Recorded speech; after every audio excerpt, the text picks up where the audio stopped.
रैना ने कंफ्यूजन से वर्चस्व की तरफ देखा।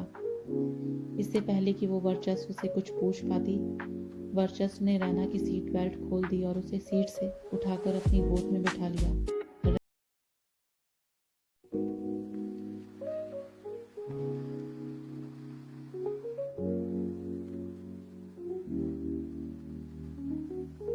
एपिसोड 6। वर्चस्व ने लापरवाही से पूछा, और तुम उसके साथ सोई कितनी बार हो? वर्चस्व के ऐसा पर्सनल सवाल पूछने की वजह से रैना के गाल शर्म से लाल हो गए।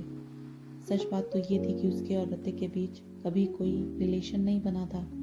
रैना हमेशा से अपनी लिमिट्स जानती थी।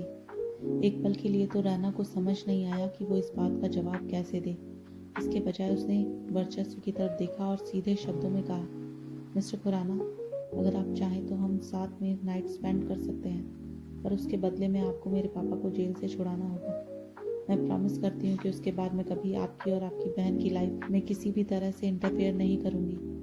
अगले ही पल वर्चस्व ने जोर से ठहाका लगाया। हा हा हा हा। मिस शर्मा, आप पहले एक बात अच्छे से कंफर्म कर लीजिए कि आप अपने पापा को बचाना चाहती हो या मेरे साथ सोना चाहती हो। शर्म से रैना के गाल और भी ज्यादा लाल हो गए, पर उसे लगा कि वो वर्चस्व के इस बेशर्मी भरे सवाल का जवाब नहीं दे सकती थी। वर्चस्व ने भी इसके बाद कुछ नहीं पूछा। उसकी सिगरेट खत्म होते ही ट्रैफिक लाइट ग्रीन हो गई, लेकिन वर्चस्व ने कार ड्राइव नहीं की, बल्कि उसे साइड में लगा दिया। रैना ने कंफ्यूजन से वर्चस्व की तरफ देखा। इससे पहले कि वो वर्चस्व से कुछ पूछ पाती, वर्चस्व ने रैना की सीट बेल्ट खोल दी और उसे सीट से उठाकर अपनी गोद में बिठा लिया। रैना वर्चस्व की इस हरकत से शॉक में थी। वर्चस्व ने अपना कोट उतार दिया। रैना के गीले कपड़े वर्चस्व के शरीर से चिपक गए। जल्दी ही रैना के बैठने की वजह से वर्चस्व के कपड़े गीले भी हो गए। कार के बाहर हवाएं जोर जोर से चल रही थी। विंडशील्ड वाइपर्स कार पर गिरती हुई बारिश की बूंदों को साफ कर रहे थे। फिर भी बारिश इतनी तेज थी कि बाहर से कार के अंदर का सब कुछ धुंधला धुंधला दिखाई दे रहा था।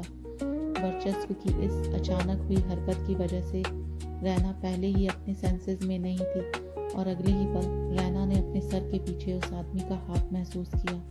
वर्चस्व ने रैना के सर को अपनी तरफ धक्का दिया, जिससे रैना के होठ सीधे वर्चस्व के होठों से जाकर टकरा गए। वो उसे किस करने के लिए मजबूर कर रहा था। जब रैना ने उसे किस नहीं किया तो वर्चस्व खुद उसे किस करने लगा। वर्चस्व एक बहुत ही अच्छा किसर था। थोड़ी ही देर बाद रैना ने छूटने की कोशिश करना बंद कर दिया और उसके किस में खो गई। इतना ही नहीं, वो वर्चस्व को खुद से किस कर रही थी। किस के बीच जब रैना की आंखें खुली तो उसने खिड़की में अपना रिफ्लेक्शन देखा, जिससे वो चौंक गई। उसे विश्वास नहीं था कि वो इतनी बोल्ड हो सकती थी। कार का माहौल बहुत ही ज्यादा हॉट हो चुका था, लेकिन वर्चस्व को लगा कि कार में इससे आगे बढ़ना ठीक नहीं होगा। उसने पूछा, पास ही में एक बहुत ही शानदार गेस्ट हाउस है, मेरे साथ चलना चाहोगी? उसकी आवाज एकदम से कर्कश हो गई। तभी रैना को एकदम से होश आया। रैना भी एक लड़की थी। उसे अच्छे से समझ आ रहा था कि वर्चस्व सिर्फ उसके साथ सोना चाहता था। उसने तुरंत ही अपनी बाहें वर्चस्व के गले में लपेट दी और धीरे से रिक्वेस्ट की, मिस्टर खुराना, मेरे पापा। वर्चस्व की आंखों में उसके लिए जो एक्सप्रेशन दिखाई दे रहे थे वो अगले ही पल खत्म हो गए। उसने तुरंत ही एक सिगरेट उठाई और उसे जलाकर एक लंबा कश लिया।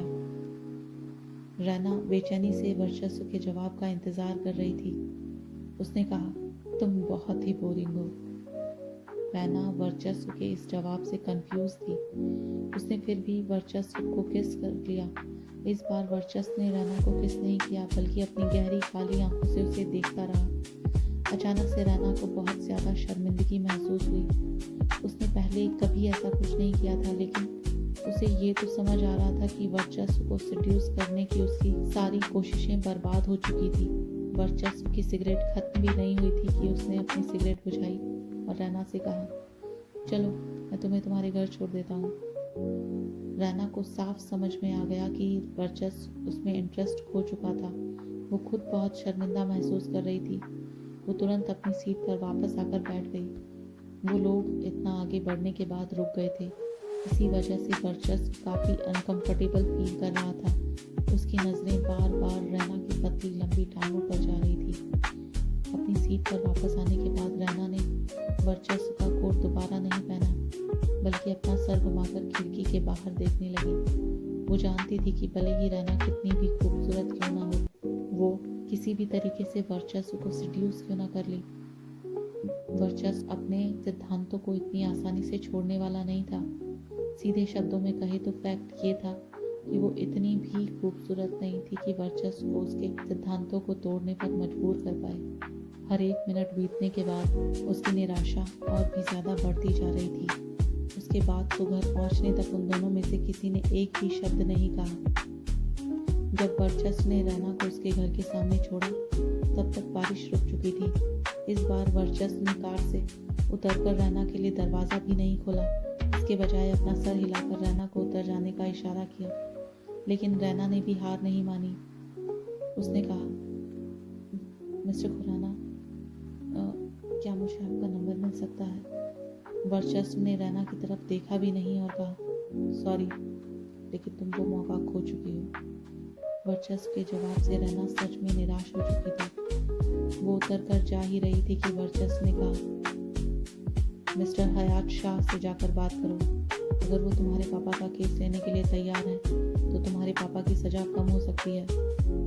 शायद अभी अभी उनके बीच हुए पैशनेट किस की वजह से वर्चस्व ने उसे यह सलाह दी थी। उसने बोलते बोलते एक विजिटिंग कार्ड रैना की तरफ बढ़ा दिया। ये रहा उनका नंबर। रैना ने आगे हाथ बढ़ाकर फोन नंबर ले लिया। वो कार्ड को देखती रही और चुपचाप कार में ही बैठी रही। ऐसा लग रहा था जैसे वो कार से निकलना ही नहीं चाहती थी। अंत में वर्चस्व ने खुद उतरकर रैना की तरफ का दरवाज़ा खोला और कहा, मिस शर्मा, अगर आप इस तरह से किसी से कोई काम करवाने के लिए अपने शरीर का इस्तेमाल करेंगी, तो फ्यूचर में काफ़ी पछताना पड़ेगा। वर्चस्व की बात सुनकर रैना का दिल बैठ गया। वो जानती थी कि वो हमेशा उसकी कार में नहीं बैठी रह सकती थी, इसीलिए बेमन से वो कार से बाहर चली गई। वर्चस्व ने कार का दरवाज़ा बंद किया और बिना रुके, बिना रैना की तरफ देखे तुरंत अपनी कार स्टार्ट करके वहाँ से निकल गया। रैना फुटपाथ पर अकेली खड़ी थी। इस वक्त उसे सब कुछ खाली खाली लग रहा था। वो बहुत उदास हो गई। कुछ देर बाद जब रैना को ठंड का एहसास हुआ तो वो तुरंत अपने घर चली गई। लेकिन जैसे ही वो घर के अंदर एंटर हुई, इला ने देखा कि रैना लौट आई थी। उसकी आंखों में उम्मीद की चमक दिखाई दी, पर रैना का पीला पड़ा चेहरा और उसे भीगा हुआ देखकर इला की आंखों में आंसू आ गए। रैना ने हार मानकर अपना सर इनकार में हिला दिया। इला के चेहरे पर एक गहरी निराशा दिखाई दी।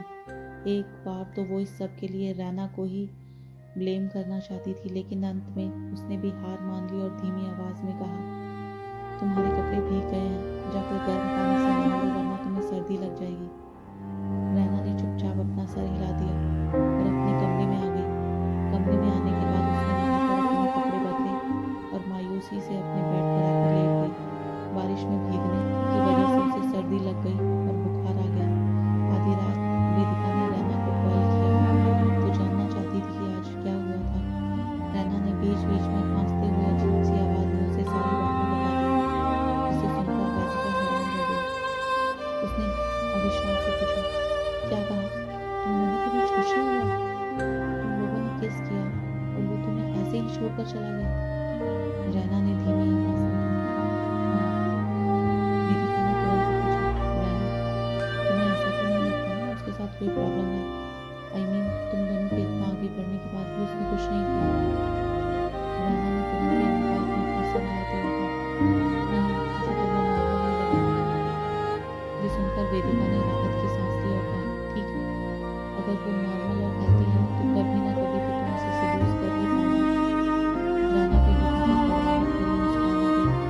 उसने धीमी आवाज में कहा, पर मुझे ऐसा नहीं लगता।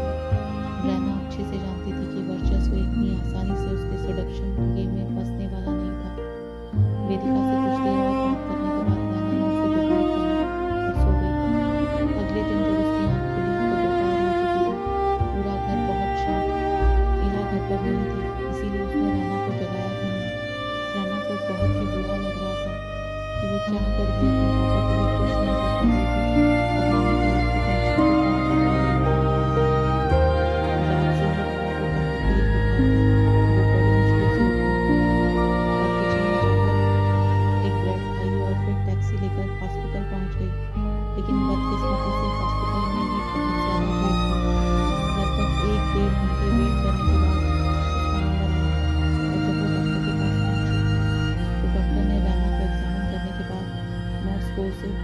ड्रिप चढ़ाने के लिए कहा। पूरा वार्ड भरा हुआ था, एक भी बेड खाली नहीं था। इसीलिए नर्स ने कॉरिडोर में लगे सोफे पर ही रैना को ड्रिप लगा दी। इस वक्त तक दोपहर के 3 बज चुके थे।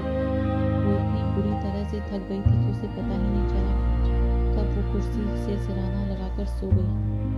किस्मत से इस वक्त वर्चस्व भी अपनी मम्मी को लेकर हॉस्पिटल आया